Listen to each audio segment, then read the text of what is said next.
The 30th of January, 1933. Adolf Hitler, the leader of the Nazi Party, is appointed Chancellor of Germany by the German President, Paul von Hindenburg. Following his appointment, the Führer begins laying the foundations of a Nazi state based on racist and authoritarian principles, and in less than 6 months, Germany is transformed from a democratic state into a one-party Nazi dictatorship.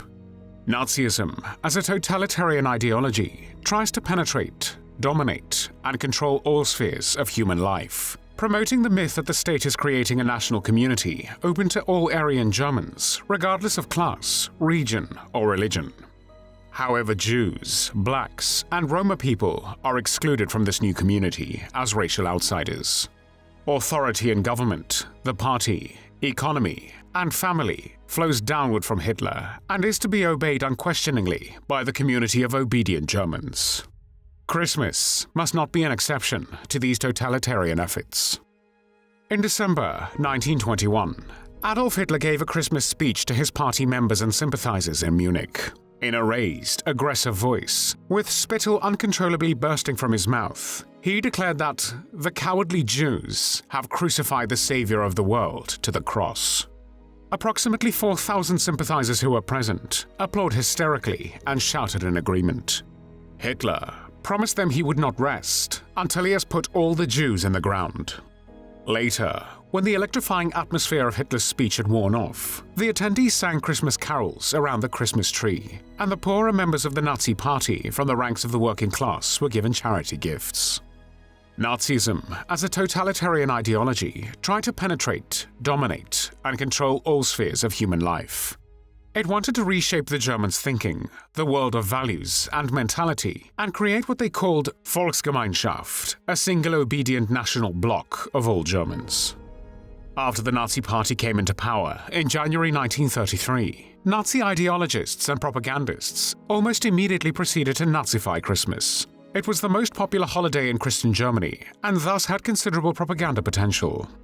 The Nazis, therefore, wanted to subtly alter it to adapt traditions, add new symbols and rituals, and thus bring National Socialism directly to the Christmas table of every German.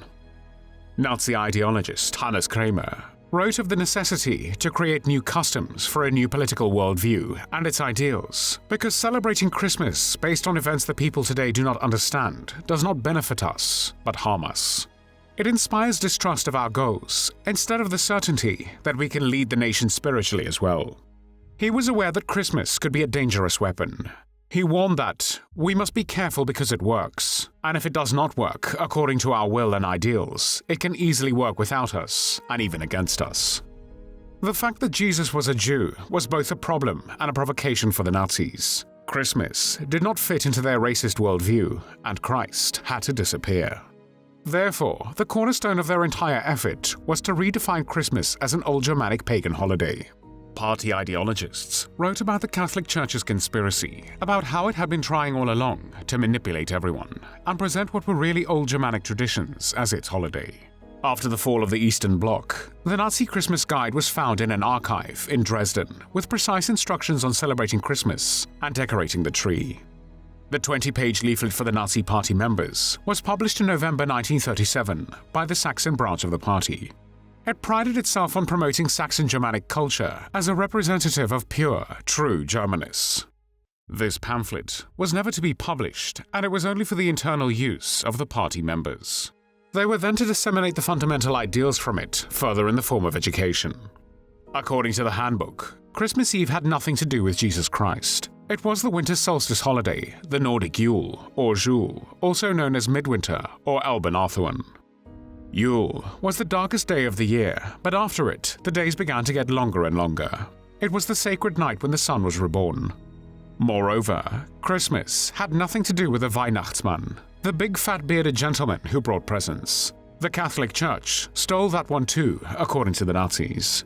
In fact, it was the Norse god with a thick grey beard, Odin, who according to legend rode across the sky on a white horse, heralding the arrival of the winter solstice. The Nazis replaced the nativity scene with a Christmas garden with wooden reindeer and bunnies. They substituted the Virgin Mary and baby Jesus with a German blonde mother and child, The Archangel Gabriel became an Aryan god, and the three kings became German workers and peasants. The biggest problem for the Nazis was the traditional star on top of the Christmas tree. It was either a six-pointed star, the Jewish Star of David, or a five-pointed star, the symbol of Bolshevik Russia. The Nazis therefore replaced it with a swastika. The latter was, according to them, the ancient symbol of the sun, representing the heroic struggle for the great German Empire. An alternative to the swastika was the various Nordic runes, also used as symbols by the Waffen-SS.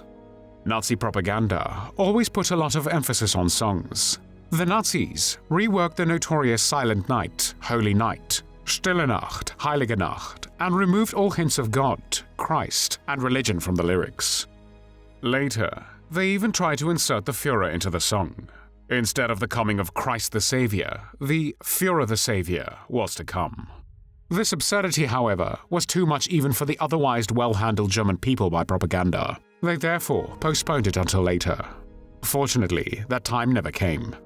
The Nazis also changed the lyrics of other songs, such as another well-known one, Es ist für uns eine Zeit angekommen, Our Time Has Come.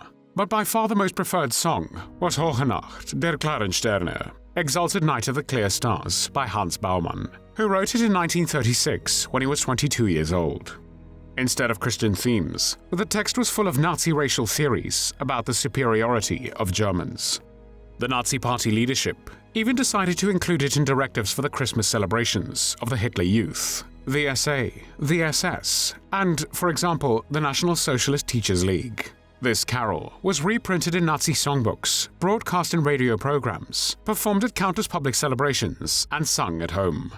During the war, the Nazis tried even harder, and Christmas became a race among the Reich's inhabitants to see who would send a present to the soldiers at the front.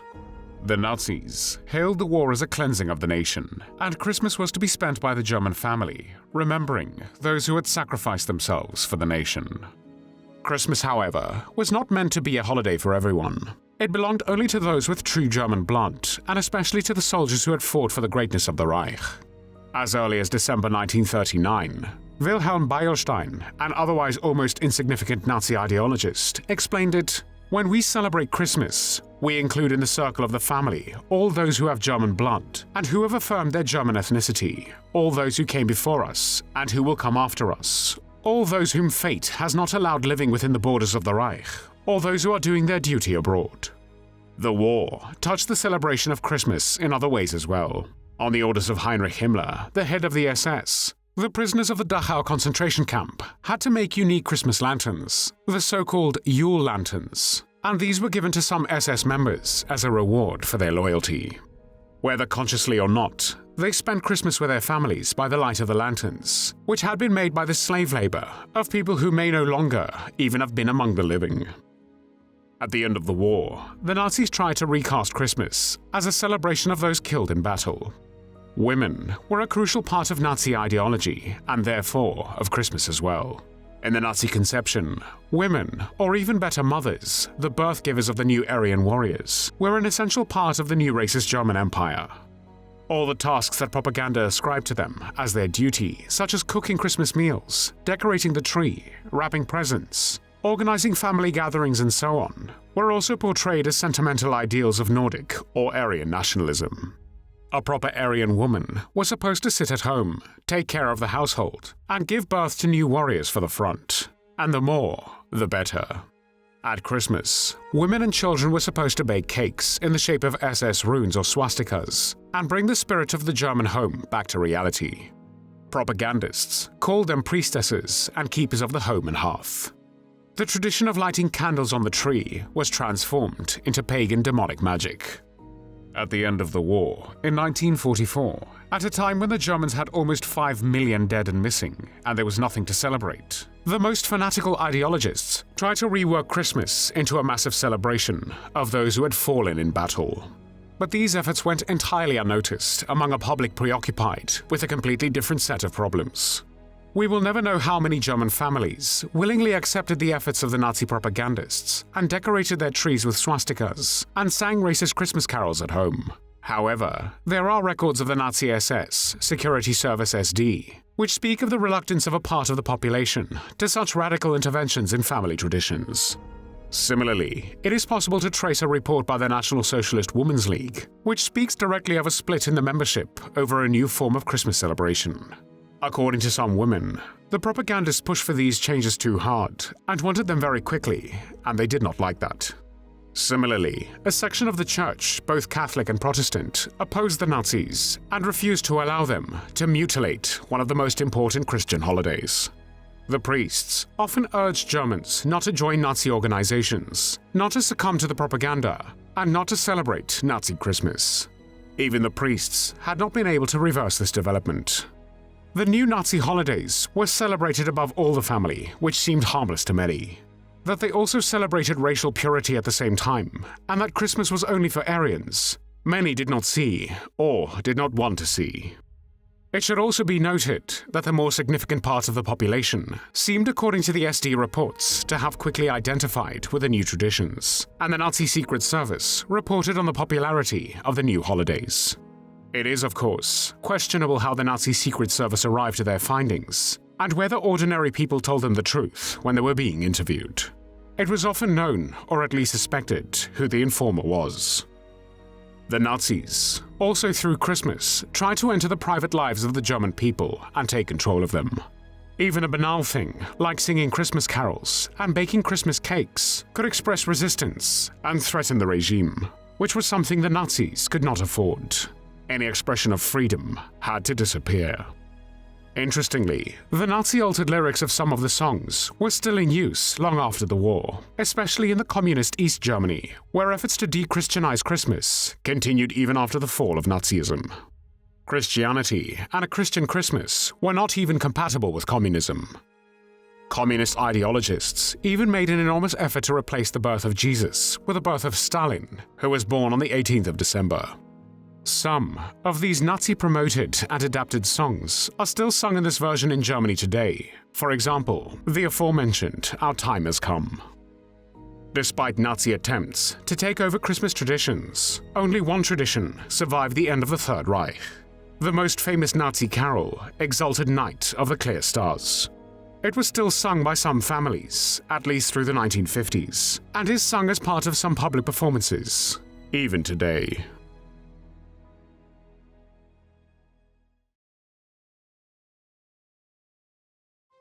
Thanks for watching the World History channel.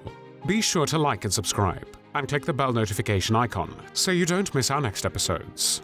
We thank you, and we'll see you next time on the channel.